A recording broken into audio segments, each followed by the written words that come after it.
Tá bom. Bom, a gente vai tentar primeiro esmiuçar aqui essa parte, né? Esse trecho do Evangelho, e possivelmente não vai dar tempo para a gente abordar o texto de Kardec, né? E a gente vai deixar o texto de Kardec para a semana que vem, né? Para o próximo encontro, né? Aqui a gente tem um recorte que Kardec faz de um texto de Jesus, né? Do Evangelho de Mateus. Existe também um texto muito semelhante, mas não com as mesmas palavras, em Lucas. O de Lucas, no entanto, está muito mais assim esparso, né? A expressão do pão e do peixe, da serpente, não aparece assim tão encadeado, né? Há uma série de citações. O texto de Lucas é muito mais longo e muito mais explicativo. Kardec, com aquele jeito dele de ser econômico e de ser sucinto, né? E a proposta do Evangelho segundo o Espiritismo é fazer o recorte do ensino moral, né?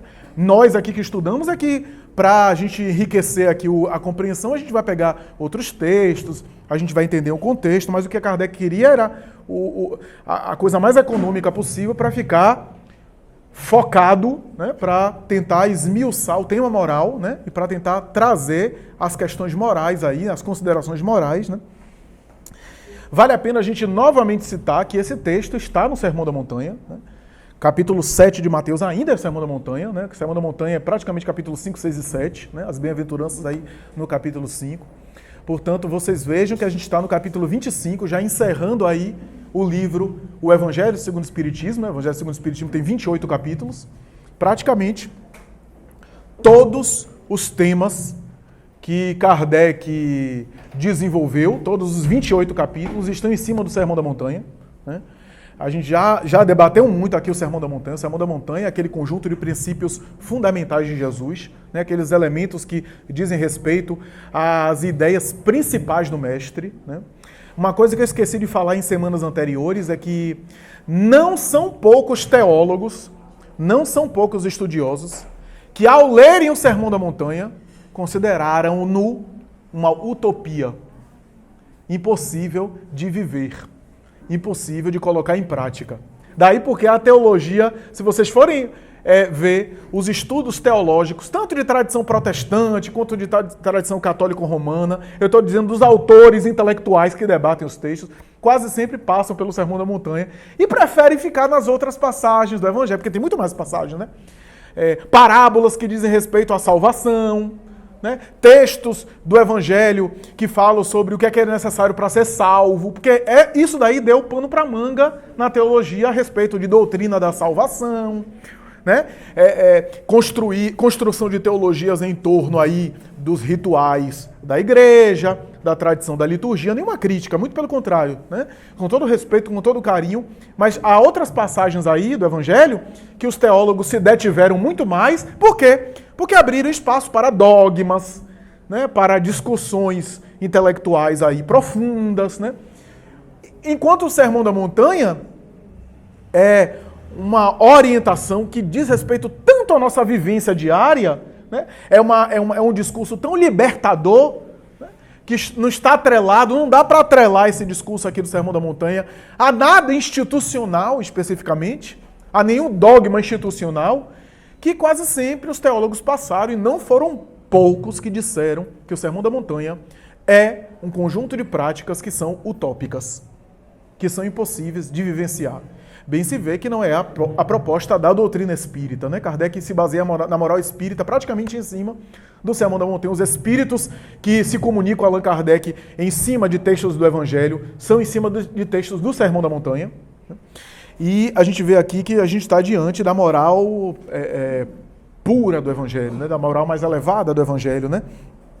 Daquela que não é apenas algo que diz respeito a um momento histórico, mas é atual, em qualquer época, porque é uma moral não da terra, mas é uma moral da lei divina, né? O Sermão da Montanha é uma forma que Jesus encontrou de colocar em palavras a lei, porque a lei não tem palavra, não tem um livro, uma Constituição Federal da lei divina, que a pessoa abre e tem lá os artigos, os incisos. A lei é consciencial, não é um texto.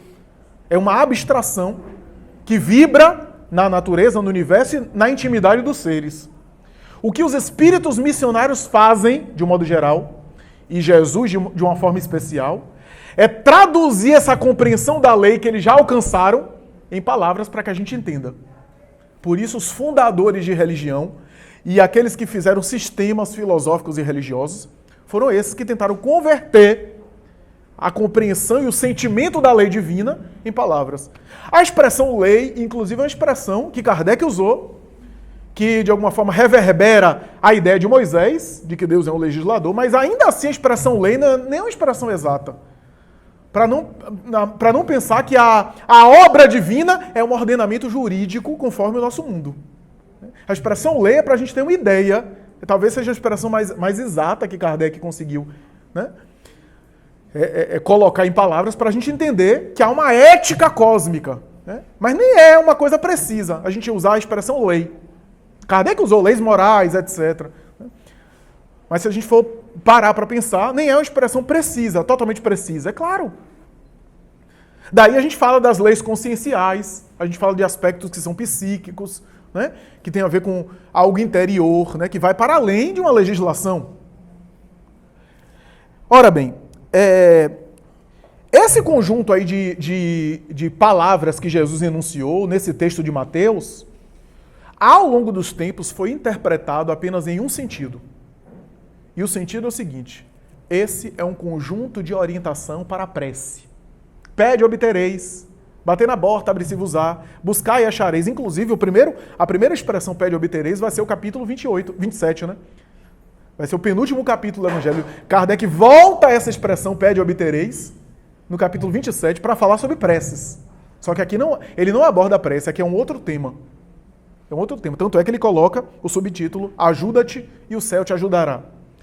Kardec compreendeu algo que boa parte dos entendidos em Novo Testamento não entendeu ao longo dos tempos. Porque quando pegou essa passagem, entendeu apenas como uma orientação para a prece. Existe uma orientação para a prece aí. Se você pega o texto, você vê. Bater na porta, abrir-se-vos-á, buscar e achareis, dirigir ao Pai. Tem o conjunto do ensinamento fala um pouco de prece também, mas não é só isso. Se você for analisar o conjunto, tem indicações aí que Jesus não estava se referindo apenas à prece. Estava também à prece, mas não apenas à prece.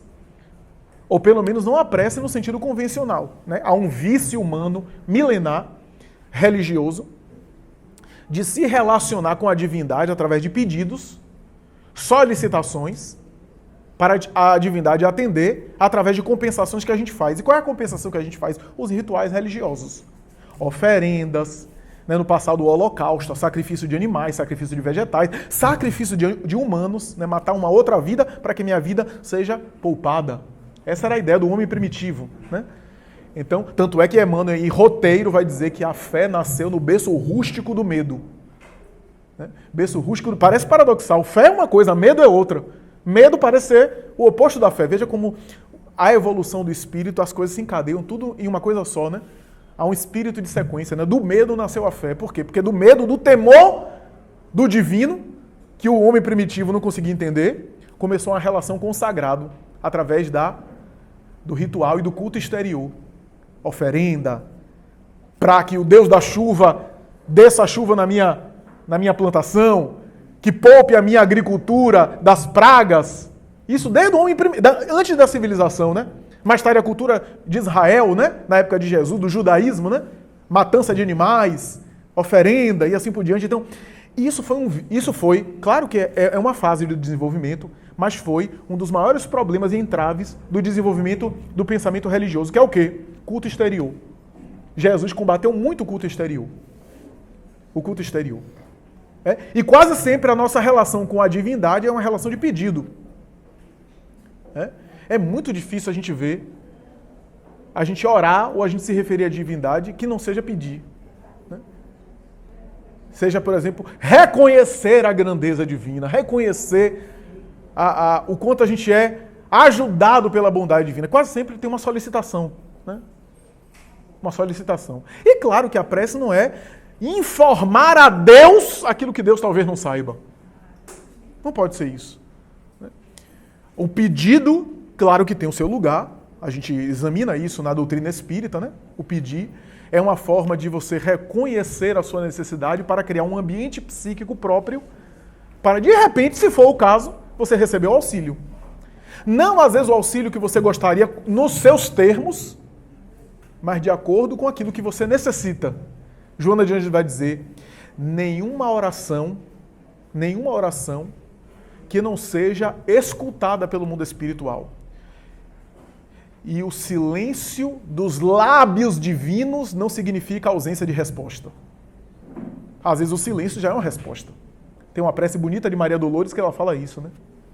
Senhor, é uma poesia, né? Mas ela diz mais ou menos assim que me diz toda vez não, Senhor, quando os meus pedidos pela oração sejam motivados pelo ego. A melhor resposta é o não da divindade. Né? Então, tanto é que é uma frase atribuída a Oscar Wilde que diz isso, né? Que a melhor coisa que você pode desejar ao seu inimigo é que Deus atenda a todos os desejos dele. Porque se Deus atender todos os nossos desejos, a gente está acabado, né? Porque o que a gente deseja um dia, a gente não sabe o que é que a gente quer no outro dia, né?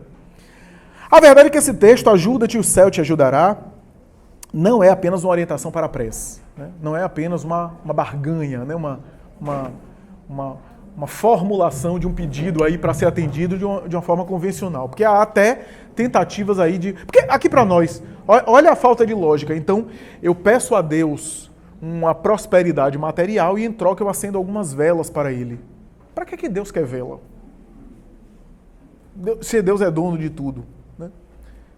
Tem também os espíritas, né? Eu vou fazer muita caridade, Bezerra de Menezes, como se fosse bom para Bezerra de Menezes fazer a caridade, e em troca eu tenho que ficar bom da saúde. Né? Mas a caridade é bom para mim e não para Bezerra de Menezes. Né? A caridade não vai fazer bem a ele, vai fazer bem a mim se eu fizer. Né? Mas essa forma, né? Há um caso, inclusive, que eu conto muito engraçado, né? De uma pessoa que teve um problema de saúde, ficou boa, e aí fez duas preces, uma prece católica e uma prece espírita. A prece católica, a prece espírita foi as doações a uma casa. Né? Não foi dar, deu a casa para a casa doar. E no caso da prece católica foi subir à igreja do Bonfim de joelhos. Aí pegou um táxi e subiu de joelhos e pediu para o táxi dar uma volta na igreja do Bonfim. E eu falei a Deus que ia subir a igreja do Bonfim. Não falei como. Se ajoelhou no táxi e pediu para dar a volta. Então subiu a igreja do Bonfim de joelhos. Quer dizer, tapeou a divindade. Porque é essa a ideia que a gente tem, né, da prece, etc. Essa informação aí vai além de um conjunto de orientação para a prece. Até porque, que prece é que a gente está fazendo? Eu sei que eu vou examinar isso mais detidamente no capítulo 27. Mas há preces que a gente faz, que a gente está tão desorganizado que a prece não sai do telhado. Não sai daqui. Há uma obra de Ivone Pereira,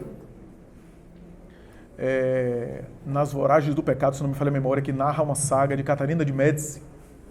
E eu já citei aqui que antes de Catarina de Médici ordenar a morte de um sem número de pessoas, ela orava a Jesus e pedia a Jesus forças para executar o que ela queria, que era a matança dos protestantes católicos, protestantes franceses, em detrimento dos católicos, né? A famosa noite de São Bartolomeu, de que ela foi uma das protagonistas, né? E outras. Então, ela orava. E Ivone Pereira, por meio dos benfeitores espirituais, descreve, né, a cena de ela orando e a prece não saía do telhado, né? Porque ela estava motivada, estava com motivações as mais baixas, né? As mais inferiores, né? Apesar de acreditar que estava em nome de Jesus executando uma obra, né? Matando centenas de pessoas, né? Então, a gente tem isso, né? Tanto é que o pesquisador Palhano Júnior costuma dizer que o ideal seria que antes da gente orar, a gente primeiro acerenasse, fizesse até uma espécie de meditação, esvaziasse a mente para depois orar. Olha só que coisa interessante, né? Fizesse uma espécie de silêncio interior, de harmonização, porque senão a gente vai orar e dizer, vai dar os que está do céu, uma moça de vermelho passando ali. Porque a gente está tão disperso, desconcentrado, que a gente não consegue focar, né? E concentração é um negócio muito complicado, né? Mas eu não vou me restringir à prece aqui, porque o tema prece a gente ainda vai examinar.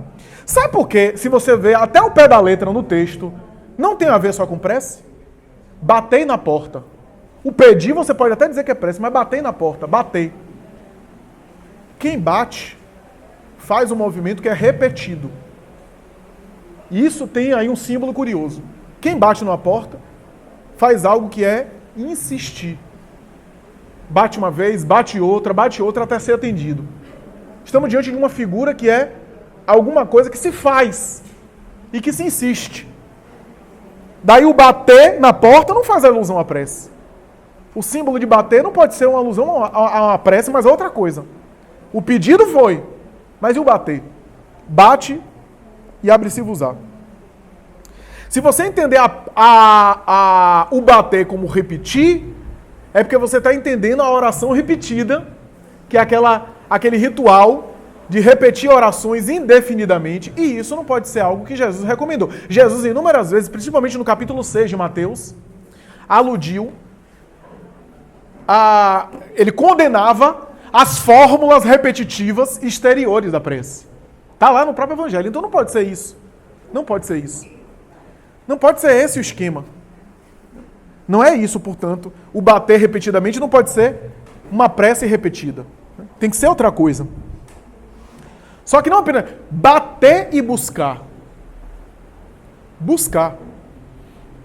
Então não estamos falando apenas de prece. Estamos falando de prece, mas estamos falando de bater e de buscar. É óbvio que isso aqui tem uma interpretação diferente.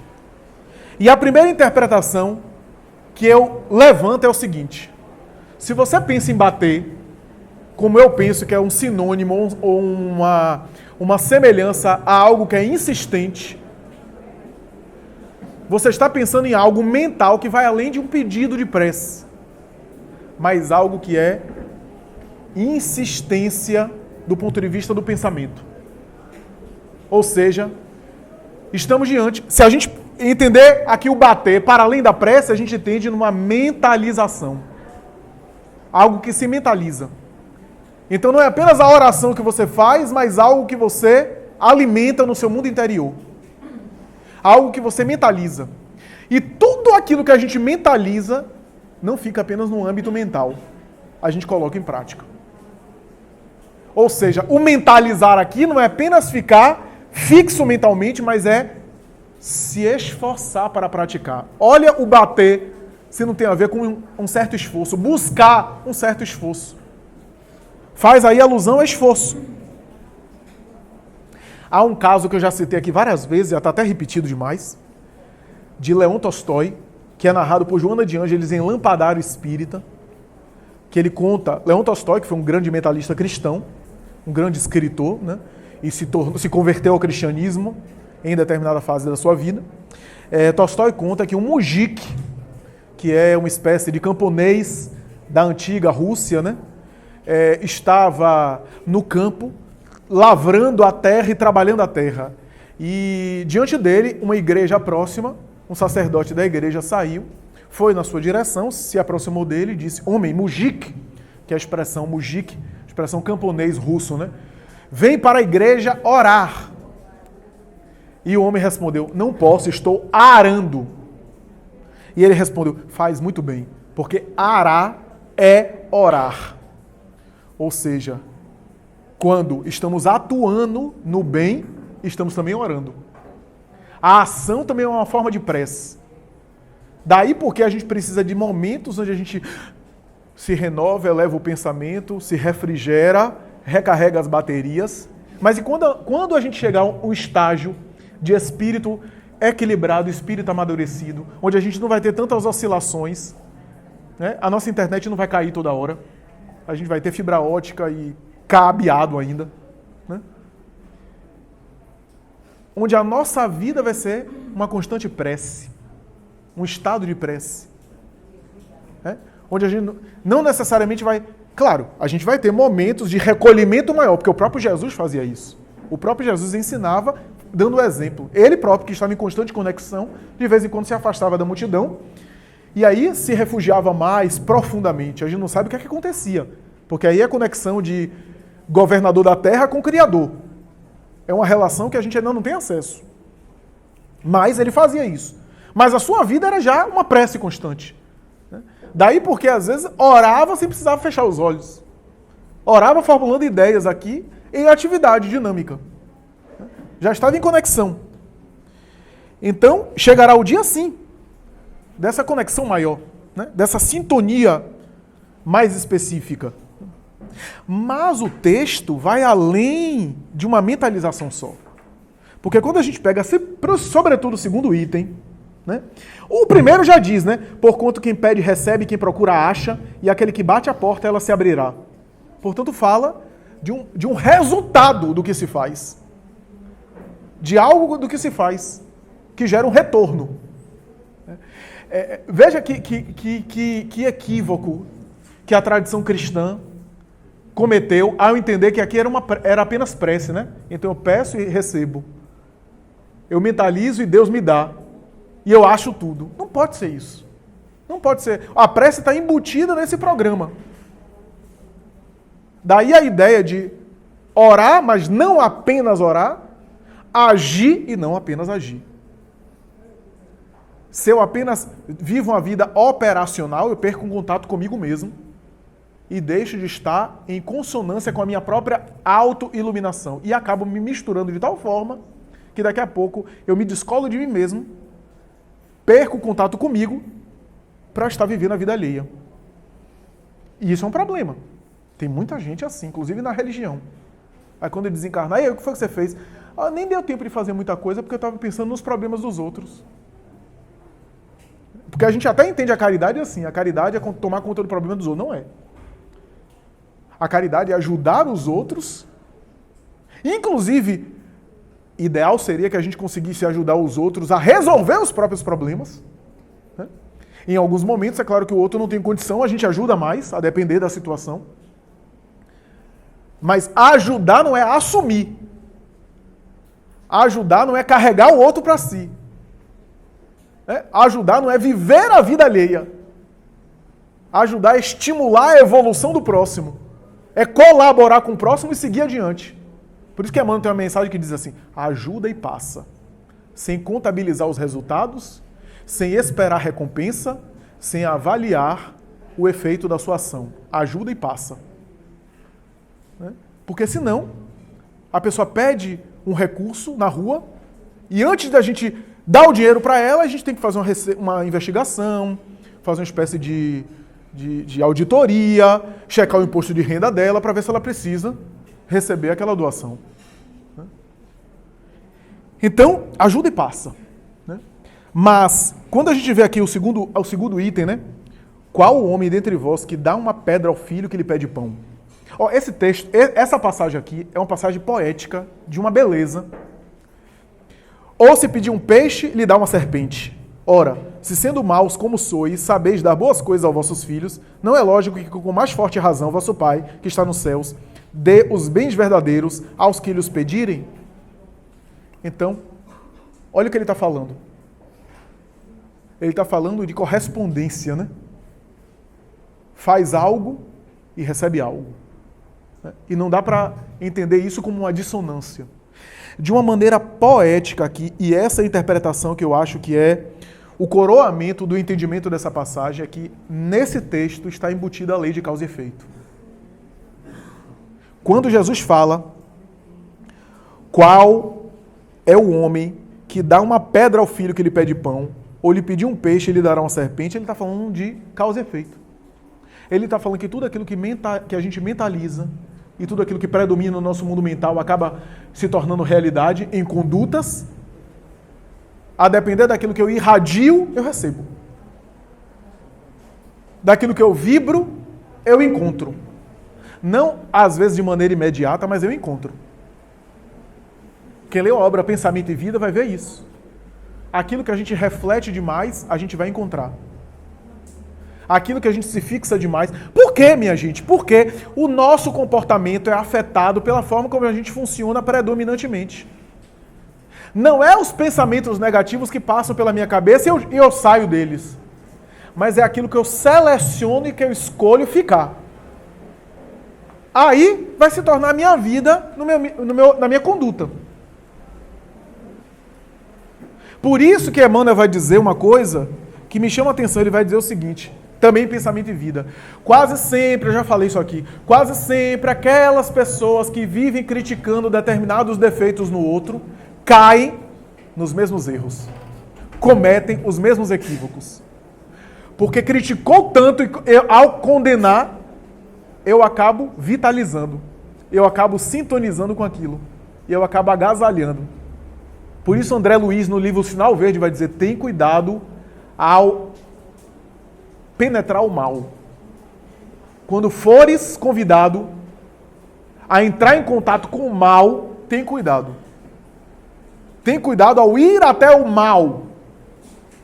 Porque se você não tiver resistência, estrutura, daqui a pouco você está contaminado também. Cuidado ao contemplar e olhar o mal.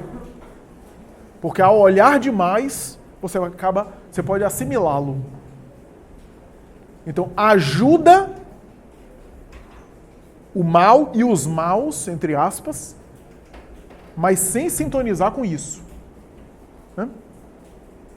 Então, a gente vê, por exemplo, como deve ser desafiante operadores do direito que lidam, por exemplo, com crimes contra a dignidade sexual, crimes contra a vida, tem que ver lá o processo, as fotos, as imagens. Mas não é uma vez só, não. Né? Juiz, promotor, vê o tempo todo aquilo ali. Né? Às vezes tem que analisar, né? Às vezes o crime é com requinte de crueldade. Né? Tem que olhar o cadáver, as fotos, as imagens. Né? Tem que ouvir as narrativas. Mas isso se dá o tempo todo, lida com isso o tempo todo. Então, está o tempo todo lidando com a dimensão, digamos assim, sombria da criatura. Se não tiver cuidado, faz esse recorte e começa a encarar a humanidade assim e começa a assimilar essas sombras. Assim também em outras áreas de atuação. Né? Então, a lei de causa e efeito está presente aí, que é essa disposição de eu atuar, porque tudo no mundo material precisa ser viabilizado. Eu mentalizo, e se eu mentalizo muito a coisa, inevitavelmente eu vou me comportar como ou conforme aquilo que eu mentalizo. Inevitavelmente, aquilo que eu me fixo demais mentalmente, eu vou acabar sendo, mais cedo ou mais tarde. Mais cedo ou mais tarde. Então, isso torna a atmosfera minha e a realidade comportamental minha inevitável. Daí a gente vê os casos na literatura mediúnica do espírito plasmar, construir ao seu redor aquilo que tanto desejou e encontrar no mundo espiritual. Ao vencer a vida física, encontrar, localizar aquilo. Né? E aí a gente tem dificuldade, às vezes, de entender, né? Aquelas regiões espirituais, né? Determinada região de condensação de espíritos com o mesmo padrão de comportamento, né? Vales de não sei o quê, cidades de não sei o que lá. Mas ali obedece ao princípio de afinidade que existe nesse mundo. Só que nesse mundo, como há matéria e há contrastes, não há essa organização completa. A gente pode estar no meio de multidão e ter afinidade só com algumas pessoas e não com outras. A gente pode estar num prédio, num edifício, onde em cada imóvel tem um nível ali de afinidade e vibração. A gente não está conectado, embora estejamos morando no mesmo lugar. No mundo espiritual, a coisa é mais efetiva, porque as regiões obedecem a padrões. Né? A padrões. Se você quer ter uma ideia do mundo espiritual desorganizado no além, é só você visitar uma Cracolândia aqui no Brasil. Você tem uma ideia da desorganização. Só que numa Cracolândia pode ter alguém do bem lá. Porque no mundo material a gente se mistura. A gente carrega as realidades internas. Ora, na lei de causa e efeito, a gente, portanto, tem mentalização, tem prece, mas tem um apelo pessoal e um apelo resposta. Uma emissão, um apelo emissão, como diz André Luiz, e uma emissão resposta. Que é essa conexão, esse relacionamento. Esse capítulo fala muito de relacionamento com Deus. Qual é a minha parte e qual é a parte do divino. Tem duas posições aí. Ou a posição que valoriza demais o humano e sou eu para tudo, eu dou conta de tudo, e não é verdade, porque nós somos também limitados. Nós temos limitações. Ah, não, eu sou super inteligente, eu passo em tudo que é prova que eu faço, é só fazer o concurso que eu passo. Aí no dia do concurso você tem uma infecção intestinal. O carro quebra na hora que você vai para o concurso. Você não é autossuficiente. Ah, eu gosto de saúde, aí tem um AVC. Tem um revés aí material. Tem coisas que não estão no nosso controle. A gente não exerce controle sobre tudo. Agora tem outro lado extremo, que é o seguinte: Deus é que vai dar conta de mim. Que é aquela postura religiosa tradicional, acomodada, de que eu aceitei Jesus, aceitei Deus e é Ele que dá conta. Porque é Deus que me toma conta de mim. Né? Deus que vai fazer por mim. Né? Que é uma atitude de colocar Deus como uma espécie de babá eletrônica nossa. Né? Como se a divindade não fosse sábia o suficiente de abrir espaço para os seus filhos. Ela é onipotente, mas ela não é invasiva. Ela não é espaçosa, a divindade. Porque se o fosse, ela não haveria espaço para a gente. Por isso que eu gosto da afirmação, né? Deus é o mais humilde de todos, né? Porque Ele é o único que nunca aparece. Se aparecesse também, coitado da gente, né? Ele é o único que nunca aparece. Ele aparece pela obra dele. É o mais humilde de todos. É todo poderoso, porque senão não seria Deus. Poderia? Poderia. Poderia nos violar? Poderia. Mas, quer dizer, ele estabelece as suas leis e se submete às próprias leis que ele estabelece, não violando o livre-arbítrio alheio. Isso que é humildade. Porque com isso ele também limitou o próprio poder dele. Porque quis, ele limitou o próprio poder dele. Né? Respeitando o livre-arbítrio da criatura. Então, está se falando aqui de responsabilidade e de relação com Deus. Ajuda-te e o céu te ajudará. A sua parte e a parte divina. Nem queira fazer a parte de Deus, porque você não vai dar conta, nem fuja das suas obrigações. Essa é a ideia. Essa é a ideia. Porque no mundo material tem muita coisa que exige esforço. Aliás, tudo no mundo material, para fazer, exige de nós. Uma coisa é eu pensar, outra coisa é eu materializar. Tudo. E é interessante porque ajuda-te. Então, isso é interessante. Jesus, quando se acercava das pessoas, perguntava: o que queres que eu te faça? Às vezes estava óbvio, mas ele assim mesmo perguntava. É claro que ele sabia. Joana de Anjos vai dizer, e Jesus é a atualidade, ele queria que a pessoa dissesse. Porque era uma forma de implicar a pessoa no processo dela. Porque curar o corpo era fácil, mas se a pessoa não se implicasse na sua transformação, mais tarde ele adoeceria de novo. Como adoeceram. Muita gente que foi curada por ele voltou a adoecer. O problema não é curar o corpo. Vai e não tornes a pecar, para que não te suceda algo pior. Ou seja, ele estava insinuando que aquele problema ali físico era um símbolo que havia um problema na alma.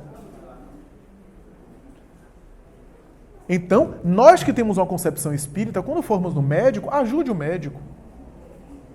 Porque se você for no médico, doutor, não está funcionando nada não, esse remédio é troca de remédio aí, não está dando certo. Essa é a postura de quem quer um médico materialista. Se você quer uma compreensão de uma medicina espiritual, aquele processo que você precisou da cirurgia ou do remédio, tem alguma coisa em você também. Tem uma raiz que começou em você. E é preciso também a nossa parte. Qual é a nossa parte? A parte do médico é o quê? A prescrição da medicação, a prescrição do tratamento, os procedimentos, a intervenção cirúrgica, se for o caso. Mas é muito limitado na nossa compreensão a gente achar que aquilo foi só um problema material. Né? Foi só uma infecção. Foi só um problema aí circulatório, que aí eu fiz uma cirurgia. Foi só uma alteração. Sim, e quais são as raízes disso? Por que eu tive aquela alteração glandular? Por que aquela alteração celular? Por que aquele diagnóstico neoplásico que apareceu? Por que o mioma que aparece e reaparece, aparece de novo? E daqui a pouco está sucessivos miomas. Por que esses nódulos de tireoide que se repetem? É aleatório? É do nada? Há causas profundas. Aí Emmanuel vai responder em O Consolador. Por isso, um dia a criatura humana vai compreender que a saúde é a perfeita harmonia da alma. Até quando isso não aconteça, durante esse processo, a criatura humana não vai poder dispensar de medicações, de comprimidos e de intervenção cirúrgica. Ele vai dizer. até o momento em que compreenderemos, não apenas compreenderemos, mas vivenciaremos essa saúde mais integral, né? Então, ajuda-te. E aí, que queres que eu te faça? Aí a pessoa dizia, que me cure, Senhor, por isso ou por aquilo. E ele dizia, então cura-te. Vai e tua fé te salvou, te curou. Ou seja, ele implicava o indivíduo. Né? Ele implicava. Então, essa é a ideia do ajuda-te e o céu te ajudará.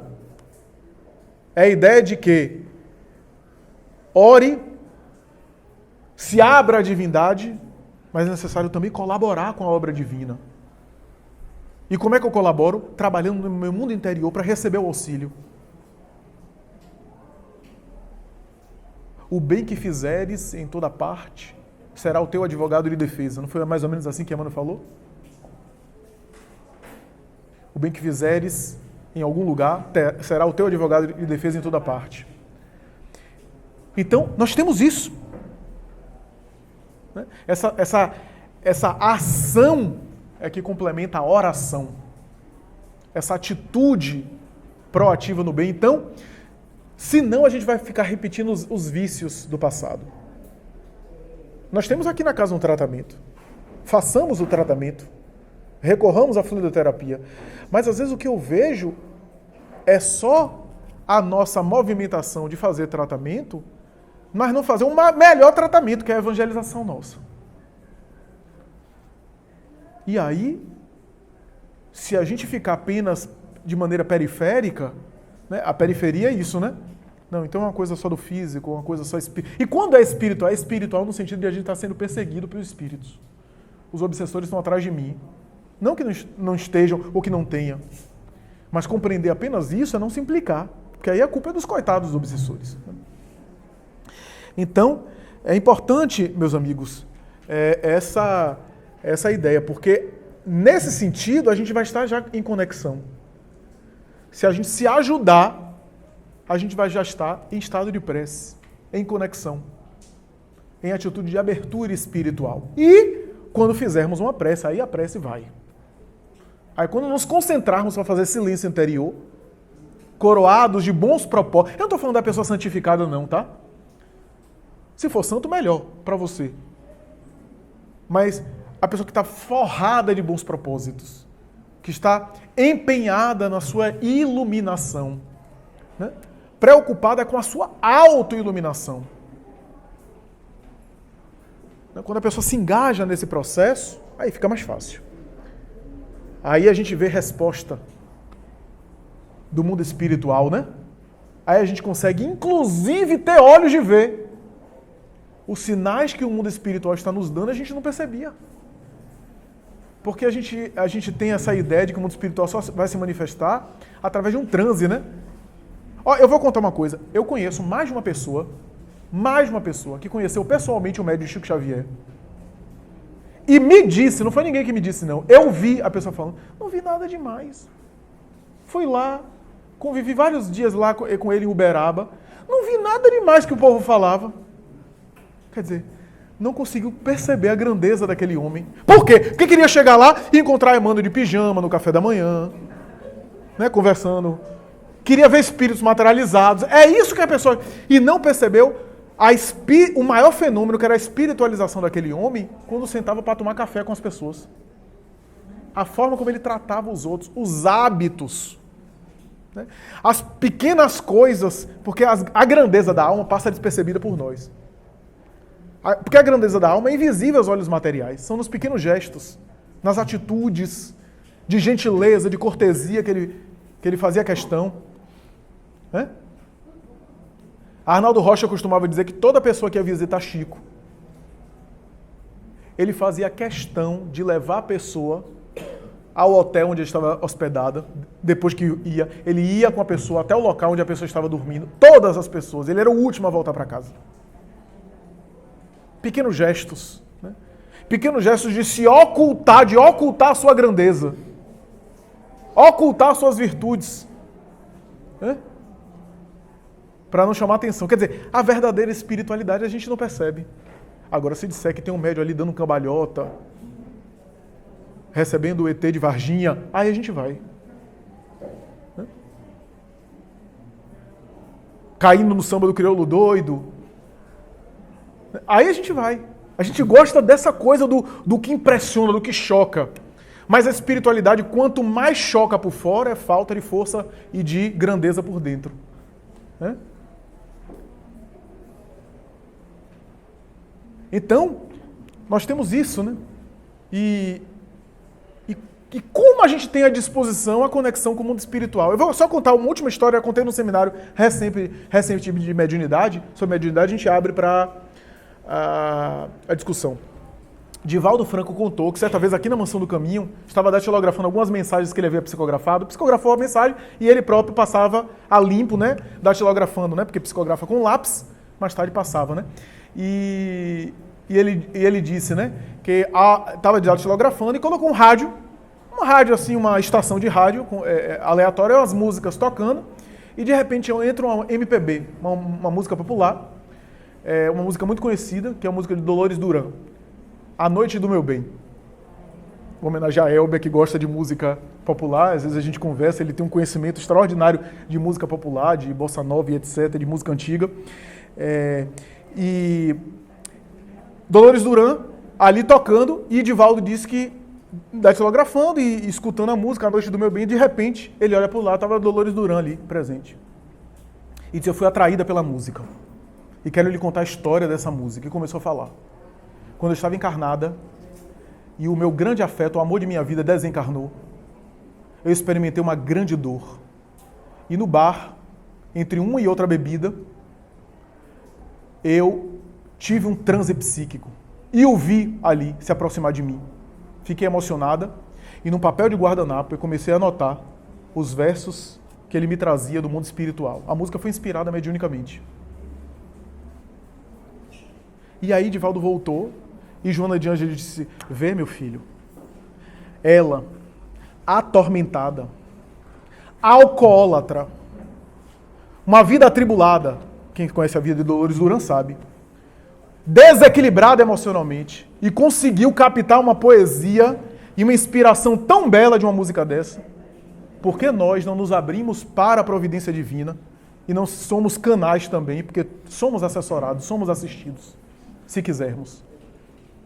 Então, é por aí. Vamos abrir espaço para discussão, para dúvidas, questões. Me empolguei, desculpe o desabafo. Boa pergunta. A Lia está perguntando se a maturidade espiritual caminha junto com a maturidade moral da humanidade. Caminha junto. Eu diria que a maturidade moral é sinônimo de maturidade espiritual. O sinônimo de evolução do espírito é evolução moral. Na verdade, para ser rigoroso, a evolução do espírito é intelectual e moral, né? Emmanuel diz que a evolução do espírito é amor e sabedoria, né? Ou seja, a dimensão do intelecto. Tem intelecto aqui no sentido do discernimento, da compreensão das coisas, e de outro lado a asa do amor, né? Que a asa do amor aqui simboliza a moralidade, né? Kardec dizia evolução intelecto-moral, ou seja, o pensamento, a evolução do pensamento e a evolução dos sentimentos, digamos assim. Apesar de ser essas duas asas, eu diria que a evolução moral é que traduz melhor a evolução do espírito. Por quê? Porque enquanto a evolução do pensamento se dá, mesmo que a gente não queira, mesmo que a gente seja rebelde, a gente sempre está aprendendo, a gente sempre está evoluindo, crescendo, né? Mesmo sozinho, mesmo no autodidatismo, a gente pode crescer culturalmente, intelectualmente, ampliar o discernimento. Na evolução moral, a coisa é diferente. A evolução moral exige de nós escolhas, esforços para a gente caminhar. Por isso que Emmanuel diz que uma é horizontal e outra é vertical. E a vertical, para subir, é mais difícil. Então, o que traduz de maneira mais perfeita a evolução do espírito é o seu nível moral, né? E nível moral aqui não é o moral no sentido do moralismo, né? É as virtudes do sentimento que ele já conseguiu conquistar. Isso que é a moralidade ou moral na doutrina espírita, né? Para a gente não achar que o moral é nesse sentido viciado dessa moral, né, do dogma, da etiqueta, da regra de proceder, né, do código de conduta de determinadas doutrinas, né, do ritual, não. A moral nesse sentido de sentimento, de grandeza de sentimentos. Há uma conexão entre abrir-circuizar, que é uma porta, e a porta estreita, as virtudes? Jesus utilizava esses símbolos, né? Porta, né? Isso. Enquanto a porta estreita tem a ver com esse símbolo do indivíduo se disciplinar, do indivíduo se implodir o ego, né? Do indivíduo se esforçar, denota um esforço, né? Para passar por uma porta estreita denota um esforço, né? Ao mesmo tempo, ao abri-la, ao acessá-la, o indivíduo está em conexão, né? Em conexão.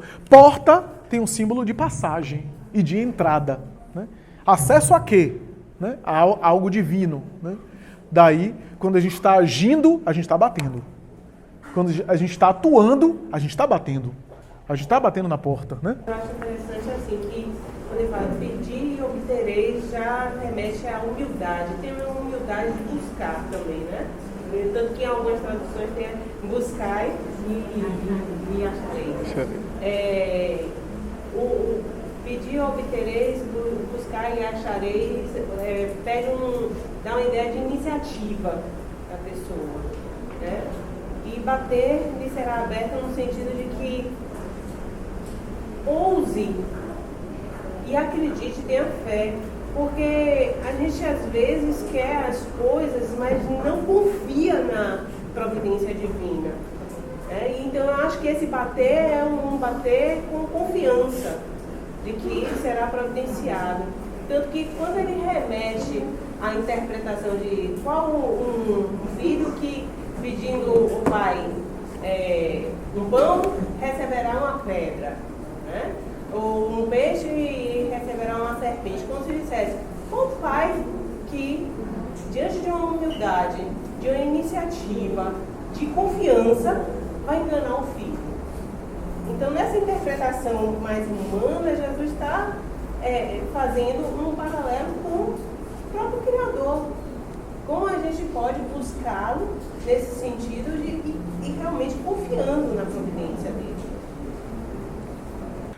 Pode. Ele está perguntando em relação a essa coisa do ajuda e passa, se não pode gerar um certo remorso no sujeito. É claro que essa orientação é uma orientação geral, né? Né? É aquela coisa de eu não assumir uma responsabilidade que diz respeito ao outro, porque do contrário eu estou prejudicando o outro, estou impedindo o outro de assumir os próprios desafios. Agora, é claro que há casos, né? Por exemplo, se eu tenho, por exemplo, uma filha que engravidou, eu vou assumir o filho dela, eu vou estar prejudicando ela na maternidade dela. Agora, se minha filha desencarna e eu fico com o neto, aí é uma situação da vida que me foi endereçada, né? Eu não vou chegar e jogar o neto na rua, né? Mas, é claro que a orientação diz respeito a vários âmbitos, né? Que de maneira geral, de maneira específica, aliás, a ideia é o seguinte, você não queira viver a vida do outro, não queira resolver o problema do outro, você ajude o outro a se resolver, você estimule, você se dedique, mas você não carregue o outro consigo, né? Essa é a ideia, né? Porque também carregar o outro consigo pode gerar remorso. Porque eu me envolvo de tanto que daqui a pouco eu estou me importando mais com a questão do que o outro, que é o interessado. Quantas vezes a gente não vive isso? A gente não vê isso nas relações mais próximas, principalmente, né? Que a gente acaba assumindo coisas que não são nossas, né? Parece um discurso egoísta, mas não é. Porque a nossa proposta é de autoiluminação. O nosso compromisso aqui na Terra é com a gente, em primeiro lugar. E com os outros, por extensão, porque estamos com outras pessoas com as quais a gente tem deveres e tem tarefas, né? Mas a nossa proposta é do autocrescimento. Se nesse autocrescimento a gente puder ajudar as pessoas que passam por nós, ótimo, muito bem. Mas a despeito de eu socorrer o outro, eu esquecer de mim mesmo e viver os problemas evolutivos do outro, aí já existe um exagero. Né? Porque, especialmente nos desafios que o outro pode resolver e eu estou assumindo, né? Aí é prejudicial, né? Então, veja que Jesus nunca ele carregou, ele iluminava consciências, ele ajudava, ele deu a vida pelas pessoas, né? Mas se ele ficasse vivendo a vida dos apóstolos, ele teria parado e não teria dado a mensagem que deu. Porque ele ia ficar 24 horas pensando no problema de Judas, nas fraquezas de Pedro. Cada apóstolo tinha uma problemática. Se ele ficasse vivendo a vida dos discípulos, ele não ia dar o exemplo que deu. Então, esse é um símbolo, um exemplo importante, né? Não é ser indiferente, ser egoísta e ser insensível com o próximo. Não é isso. Eu não estou dizendo para você deixar de ajudar os outros. Eu estou dizendo que há uma diferença entre você ajudar a fazer o bem e você tomar para si a vida alheia. E a sua vida fica onde? Então, isso é... E há pessoas que querem fazer o tempo todo isso com a gente, né?